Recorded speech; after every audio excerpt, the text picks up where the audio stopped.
Israa'el misaa'ila Iraan irraa dhufu qolachuu akka dadhabde miidiyaaleen Israa'el saaxilaniiru.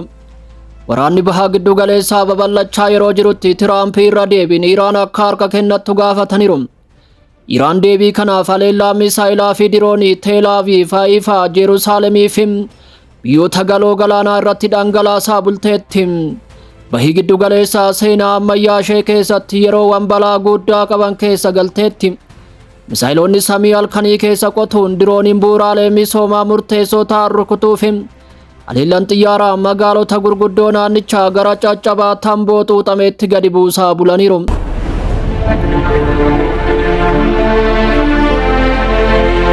Waraana hammaataa dhufe keessatti pireezidaantiin Ameerikaa Doonaald Tiraamp akeekkachiisa cimaa kanaan dura kennan irra deebi'aniiru. Pireezidaantichi Iraan haal duree tokko malee akka harka kennattu gaafataniiru. Akka hooggansi waraanaa Teheraan kufutti waraanni akka itti fufuuf cimsanii dubbataniiru. Yeroo darbe Kurdoota hidhachiisuun Iraan irratti bobbaafna jechaa kan turan Tiraamp haa ta'u malee yaada isaanii jijjiiruun Kurdoonni akka gatii kaffalan hin barbaadu jedhaniiru. Qabsaa'ota Kurdootaa waliin qunnamtii qabaachuu isaanii gabaasaaleen ba'uu itti fufaniiru. Tiraamp gareewwan Kurdootaa waraana Iraan irratti akka hin seenne dhuunfaan gaafachuu isaanis dubbataniiru. Kurdoota waliin baay'ee michooma qabna kan jedhan Tiraamp garuu waraana amma jiru caalatti walxaxaa gochuu hin barbaannu jedheera. Kurdoonni akka seenan hin barbaadu, akka isaan miidhamanis arguu hin barbaadu jechuun dabalaniiru. Israa'el haleellaa haaraa Teheraan irratti eegalteen halkan kana dhaabbilee boba'aa Iraan haleelaa buluu ibsite. Xiyyaaronni waraanaa Israa'el Teheraan irratti haleellaa haaraa kan raawwatan yoo ta'u, erga waraanni kun jalqabe yeroo jalqabaaf bakka kuufama boba'aa fi bakkeewwan boba'aa qulqulleessan irratti xiyyeeffachuu himaniiru. Miidiyaaleen Israa'el erga haleellaan kun bu'uuraalee anniisaa rukutee booda abiddi guddaan akka ka'es gabaasuun tarkaanfiin kun gara sarara jireenya diinagdee Iraan laamsheessuutti jijjiiramuu agarsiisas jedhaniiru. Miidiyaaleen Iraan dhoo'insi cimaan magaalaa guddoo biyyattii keessatti kan mudate ta'uu mirkaneessaniiru. Koreen eegdota warraaqsa Islaamaa Iraan battalumatti deebii kenneen misaa'ilota gara dhaabbilee boba'aa Israa'el gurguddoo naannoo buufata doonii Haifaatti argaman haleeluu ibseera. Kanuma waliin waraanni Israa'el misaa'ila Iraan ittisuuf rakkachaa jiraachuu amaneera.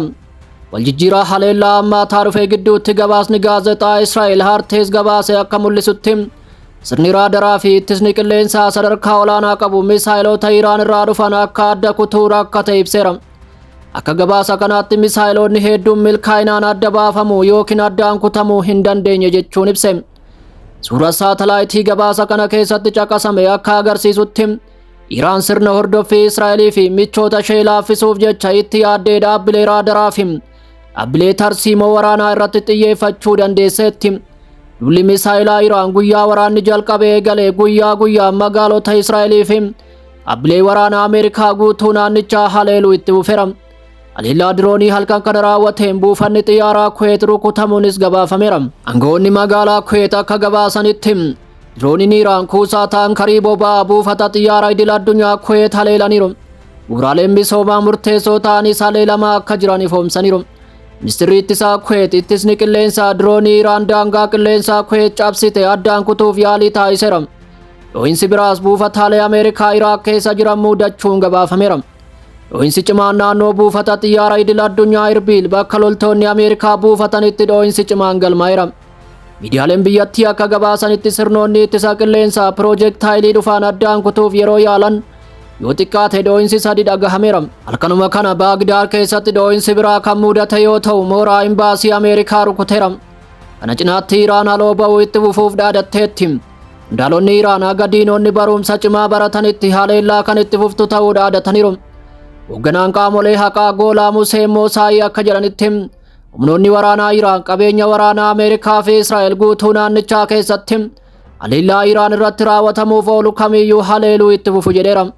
Iraan biyyoota ollaa walii wallabdee akka hin barbaanne cimsanii dubbachuun naannoo Iraan irratti weeraraaf oolu kamiyyuu xiyyeeffannoo ta'uu akka danda'u akeekkachiisaniiru. Hoogganaan nageenyaa Iraan Alii Laarjaaniinis Ameerikaa fi Israa'el mootummaa Iraan diiguuf abjootaa jiru jechuun himataniiru. Ameerikaanonni naannicha dogoggoraan hubataniiru jechuun Laarjaaniin gaafiif deebii televezyiiniin taasisaniin dubbataniiru. Isaan waraanni dafee xumurama jedhanii yaadanii turan jechuun amma garuu abidda keessatti qabamaniiru jechuun ibse. Erga waraanni jalqabee Iraan misaayilaa fi diroonii garagaloo galaana fi Israa'el akkasumas buufataalee Ameerikaa guutuu bahaa giddu galeessatti furguugsteetti. Yeroo ammaa Israa'el bu'uuraalee anniisaa Iraan irratti xiyyeeffachuu ishee ibsuun humnoonni Iraan biyyoota hedduu irratti haleellaa raawwachuu fi Waashingten aga Teheraan duubatti deebitutti waraana kana akka itti fuftu dhaadachuun xiinxaltoonni naannichi jijjiirama kaartaa siyaasaa kan baha giddu galeessaa irra deebi'ee bocuu danda'utti dhiyaachuu akka danda'u akeekkachiisuu itti fufaniiru. Guyyoonni dhufanis to'annoo jala ooluu yookiin waraana baay'ee guddaa ta'etti dho'uusaa murteessuu danda'u.